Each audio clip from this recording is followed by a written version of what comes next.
Tout à l'heure, il y a le père, il y a le fiston. Alors je vais vous donner un micro. Alors il y en a qui s'appelle Joe.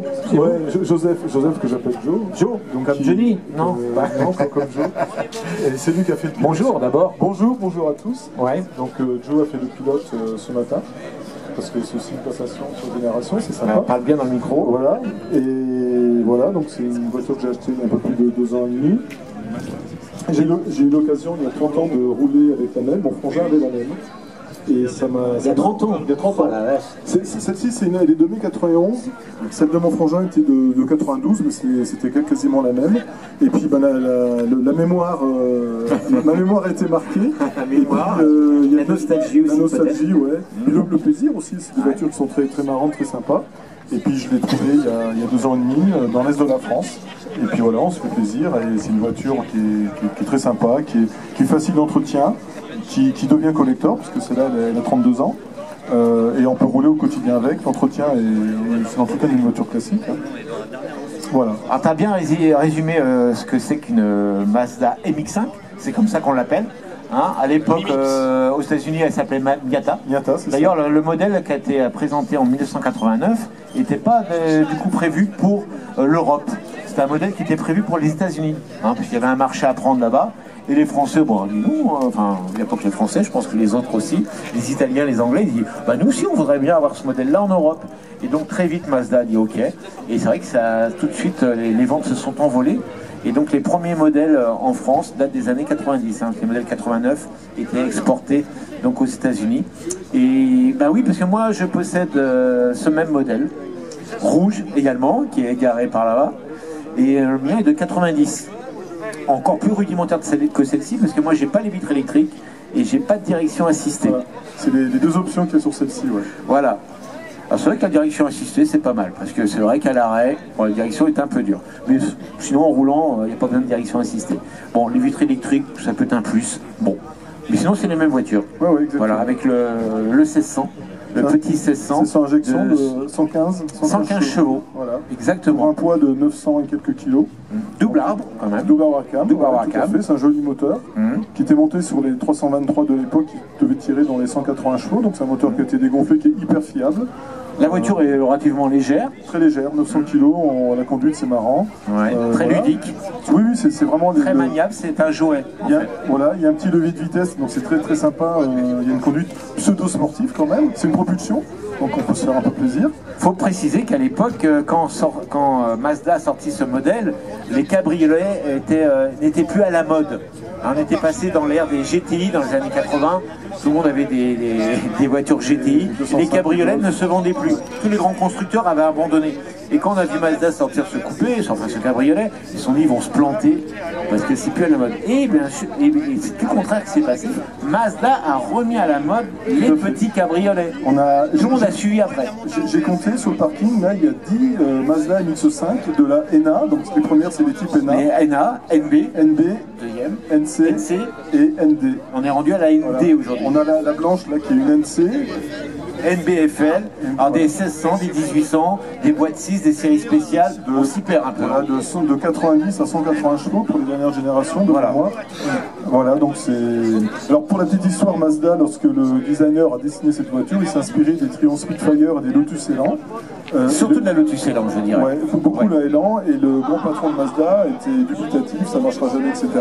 Ils ont fait le forcing, et aujourd'hui ils sont à plus d'1 million d'exemplaires de Mazda MX-5 vendus dans le monde. Le cabriolet le plus vendu au monde. Complètement. Tout modèle confondu.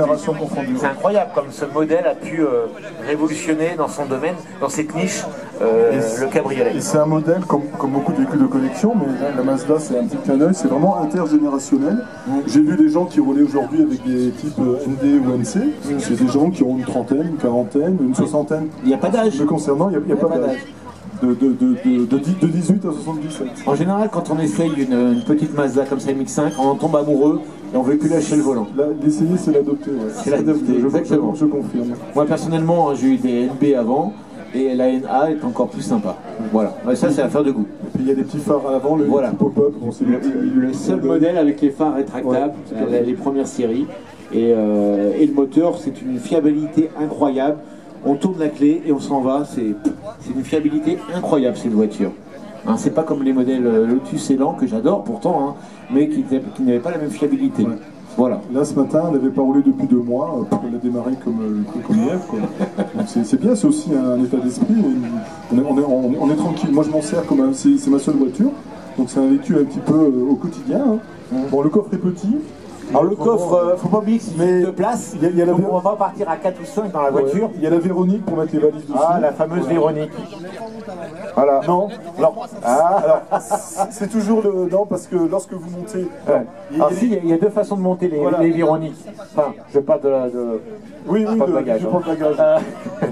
On peut la monter comme ça parce que c'est plus esthétique. Ouais. Par contre, si on veut, au niveau de la sécurité, il est mieux de la monter dans l'autre sens parce qu'en cas de choc, les valises seront retenues. Voilà, c'est une question de voir les choses. Sur les publicités de l'époque, donc c'est un accessoire Mazda d'origine, elle est montée comme ça. Donc j'ai reproduit ce qui se faisait à l'époque. Et elle est fonctionnelle, elle a déjà servi quelques week-ends, on met deux petites valises, une grosse valise. Ça peut renforcer aussi les... Non, et juste des protections, caoutchouc. Voilà. Ah ouais, d'accord, d'accord. On peut ouvrir le coffre? Oui. Il faut juste la clé. Voilà. Alors celle-ci, oui, il faut la clé. Ouais. Voilà, il faut jamais laisser les clés. Les modèles d'après, il y avait un petit bouton à l'intérieur. À l'intérieur, sur la NB. Ouais. Voilà. Alors le coffre, il n'est pas très profond. Voilà. Quoique, on a quand même regardez. On arrive à mettre une petite valise cabine avec un sac à dos. Ouais. Voilà, la batterie est à l'arrière. Voilà, la batterie, on va partir les masses. La roue de secours galette. Et puis la trousse de secours d'outils qui ne sert pas, mais qui est là quand même. À la limite, on peut même enlever la roue de secours et mettre une bombe anti-crevaison. On gagne un peu de place. Voilà, ça peut permettre. Et il ne faut pas oublier non plus que quand la capote est levée, on a toute cette plage arrière quand même où on peut mettre quelques affaires. Ouais. Quand on part sur un long voyage, on roule rarement décapoté. C'est ça. Et arrivé sur place, on enlève des affaires et là on peut décapoter. Donc finalement il y a de la place. Le moteur, bien sûr, c'est le petit 4 cylindres 1600 dont on a parlé tout à l'heure. Alors je crois me rappeler que le capot est en aluminium sur ces voitures. C'est pour ça qu'il est très léger. Le capot n'est pas très lourd du tout parce que c'est la seule partie de la voiture qui est en aluminium. Didion, il est très très propre, ton moteur. Là, ici. Voilà. Donc, double arbre, comme vous pouvez le voir avec les 2 bossages, de injection, avec ces pompes à injection. Et oui, il faut éviter. Et on disait que ce moteur faisait 115 chevaux. Il passera à 110 chevaux d'ailleurs sur la NB, je ne sais pas pourquoi. Il sera un peu moins puissant. Voilà. Mais ce sont, comme je le disais tout à l'heure, des voitures sans problème, des moteurs très fiables qui peuvent encaisser un maximum de kilomètres. Si on a fait bien sûr l'entretien régulièrement, comme toutes les voitures. Une voiture qu'on entretient régulièrement, ce sont des voitures sans problème. Voilà, il faut les faire rouler régulièrement. Voilà, elle demande que ça. Ah oui, voilà. Et les petits phares rétractables, c'est du côté sympa de la voiture. C'est perdu de mode aujourd'hui, parce qu'on fait des phares tellement petits au xénon qu'on n'a plus besoin d'avoir des gros phares comme ça. Et c'est pour ça que les phares rétractables seront disparus de la circulation. Mais moi j'aime bien. Oui, c'est mignon. C'est mignon. C'est une qualité sympathique, c'est une voiture qui a une bouille. Et ça plaît à tout le monde, et les enfants aiment bien. Les enfants aiment bien. Un petit clin d'œil avec les phares qui se lèvent et qui descendent, les enfants aiment bien. Ouais, ça c'est marrant. Les grands enfants aussi. C'est le côté ludique. Comment on a trouvé cette voiture? Elle est belle. Elle a encore ses jantes d'origine. Oui, complètement. C'est des jantes, contrairement à ce qu'on peut croire, c'est pas d'enjoliveur. C'est une jante en aluminium, de loin on aurait pu croire. Et très peu de voitures ont gardé, de Hénard ont gardé ces jantes qui sont spécifiques au modèle d'origine, des premières. C'est une voiture qui est assez... elle est utilisée pour faire du drift. Il y a pas mal de voitures qui terminent en drift avec des jantes de 15-16 pouces, des moteurs gonflés, turbocompressés. Il y a beaucoup de kits de tuning sur ces voitures. Il y a eu pas mal de tuning à une époque. Même en France. En France aussi. Mais moi, je la préfère d'origine. Ça va faire de goût. Oui, moi j'aime bien comme ça. Et puis, comme c'est la première génération, la première série, je pense que c'est bien à laisser comme ça. C'est vrai que c'est collector maintenant. Les premiers modèles, comme tu le disais, ont plus de 30 ans maintenant. Là, on est passé du Youngtimer à la collection. Exactement. Une très très belle auto. Donc vous avez vu, l'intérieur est simple. On a des sièges en tissu. Je crois qu'il y avait des intérieurs aussi en sky. Le volant, tu l'as changé, tu as bien eu raison, parce que le volant, c'était pas la partie la plus esthétique. Je l'ai gardé d'origine, mais le petit côté bois, c'était pour le petit clin d'œil au cabriolet anglais, parce que ça donne une petite touche sympathique. Mais j'ai le volant d'origine qui est bien rangé. Voilà. Et puis au niveau de la place, on a plein de petits rangements sur l'autoradio, entre les sièges et bien sûr la boîte à gants, où on peut mettre pas mal de petites choses. Voilà. C'est une voiture minimaliste, mais qui gagne à être connue. Et franchement, la cote de cette voiture est en train de grimper. Ça monte tout doucement. Hein, aujourd'hui, trouver une voiture à moins de 10 000, ça devient dur. On en trouve encore. Ouais, mais il faut faire gaffe à la corrosion, les châssis et les passages de roue arrière roulés facilement. La maladie de ces voitures-là, ce sont les ailes arrière ici. La corrosion au niveau des bas de caisse. Il faut faire attention parce qu'ici, pour la capote, vous avez des écoulements qui sont souvent bouchés. Ouais, il faut les nettoyer régulièrement. Il faut avec une petite tringle, vous débouchez. Parce que sinon, la corrosion s'installe et après, ça se refait bien sûr, mais ça coûte un bras de redécouper et ressouder. On a vu beaucoup de petites Mazda comme ça, j'ai eu le même problème sur les NB, ça m'a coûté cher. Mais bon, faire attention à ces voitures-là au niveau de la carrosserie. Donc si vous voulez mettre des sous dans un livret A, achetez une Mazda. Oui. Vous aurez un livret A à 4 roues et je pense que... Ça rapporte plus, même si le livret A depuis quelques temps il a augmenté, hein, mais bon, ça reste quand même un bon investissement, on se fait plaisir et puis après quand on la revend, on est sûr de ne pas perdre d'argent. Mais bon, je pense qu'elle finira dans la famille, celle-là. Ouais, c'est bien. Pour le fiston, il a quel âge le fiston? Il est où? Il a 20 ans. 20 ans. Ouais, c'est bien de pouvoir rouler. Moi, j'aurais bien aimé de rouler dans ce type de voiture à cet âge-là. Voilà. À l'époque, il y avait aussi également un hardtop, qui est très rare aujourd'hui, il faut en trouver. Ça se trouve, c'est pas évident. Sinon, la capote elle est très bien, elle est très étanche, elle est bien conçue, il n'y a pas de souci. Le hardtop, une fois qu'on enlève, on sait plus où le mettre.